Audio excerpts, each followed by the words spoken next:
Hey guys, my name is Jennifer Ryu, and I'm here to briefly talk about vaccines and immunization.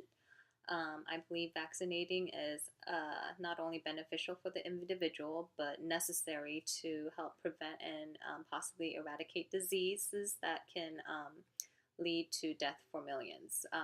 I am mainly generally talking about vaccinating children. So, yeah. The need to vaccinate. If you choose not to vaccinate your child, you're not only risking their lives, but you're also risking the lives of people around them. I'm going to briefly go over some hardcore facts in regards to some of the most common diseases that the kids actually in the US as of July 2018 are required to have prior to entering a public school system. um, Polio. So before the polio vaccine was available, 13,000 to 20,000 cases of polio was in the U.S. And after vaccination became available, that dropped down to about 3,500. Polio is pretty much eliminated in the Western Hemisphere, but we do still see it. Measles. Before immunization was available, I think almost everyone in the US got measles, and the average death per year was around 450. Um, that was, I think, between 1953 and 63. And then the widespread of the vaccine led to a reduction to greater than 95% in measles cases. Pertussis is another one. Prior to the vaccine being available, most all children develop pertussis in the U.S. And in the U.S. alone, there are about 150 to 260,000 cases, with about 9,000 deaths in that number. And then last but not least, rubella. Rubella is mild in actually children and adults, but babies born to mothers who are infected with rubella because they didn't get vaccinated during their first trimester, uh, it will develop into a congenital rubella syndrome, which can lead and will most likely lead to heart defects, cataracts, mental retardation, and deafness. So I believe because of all this, vaccinations benefit everyone.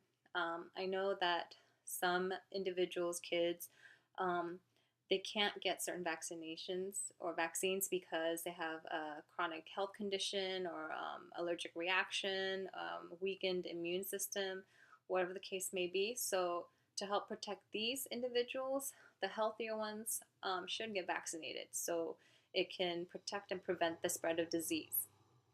A child can be kept out of school or daycare because they get an illness that could have been prevented with the vaccine, and in turn becomes pretty costly for the family because you have to consider doctor visits, hospitalizations that can occur, and missing work because they have to take care of all the visits and just taking care of the individual.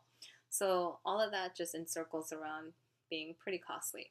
Um, Vaccinations can ultimately and totally exterminate some diseases, like smallpox, for instance.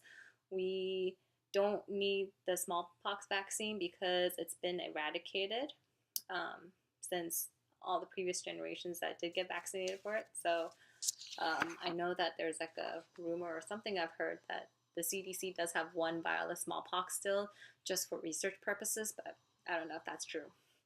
Um, I also know that there's a lot of skeptics out there in regards to vaccinating your children, and the most common myths, rumors, whatever you want to call it, that I know about are vaccines are poisoning our children. They cause certain disorders like autism, which was a pretty hot topic for a little time being. My kid can't handle all the vaccines being in their system, whatever, the list goes on. But to be honest, there is no credible research that has been done to prove any of this. In fact, there was a lot of studies and research done to discredit all of these. And in regards to, oh, my child can't handle all those vaccines, your kid's not getting all the vaccines at once. There is a schedule, there's weight requirements, age requirements. Your doctor knows. So, can't really use that as an excuse. Um, there's no really solution in vaccinating and immunization, but I think just promoting and practicing is very helpful and impactful. Vaccinate your kids, unless, like I said before, they can't because of health issues or whatnot. But also, if your kid did not receive a vaccine, just inform the daycare, school, whatever provider, anyone or anywhere that they're going to be for a prolonged period of time around other children. Just be informative and informed. Some of the things that can occur if we don't practice immunization and vaccines, for instance, polio. If polio was discontinued or unavailable, immunity to polio would decrease and an epidemic could occur. Measles occur still in the world, and often actually gets imported to the US by travelers from countries that don't have the access to the vaccine.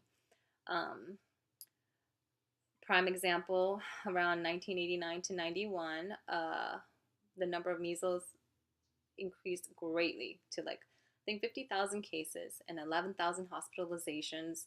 And out of that, I think 120 deaths. And do you know why? The cause was the low rate of vaccination amongst preschoolers. So, yeah. And then more recently, in January of 2017 in Italy, they had a measles epidemic with over 4,400 cases because of the low vaccination rate. So, prevent all this, okay? As I mentioned before, vaccination can lead to eradicating certain diseases. While availability may be an issue in some countries, there's no great reason why we voluntarily don't get immunized.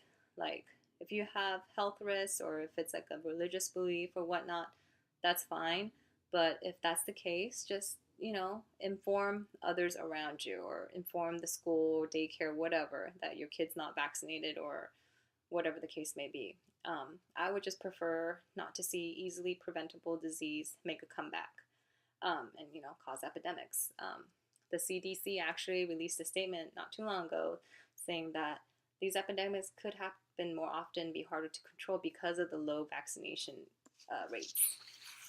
So, in conclusion, as a review, if you choose not to vaccinate your children, then you're not only risking their lives, but you're risking the other lives around them.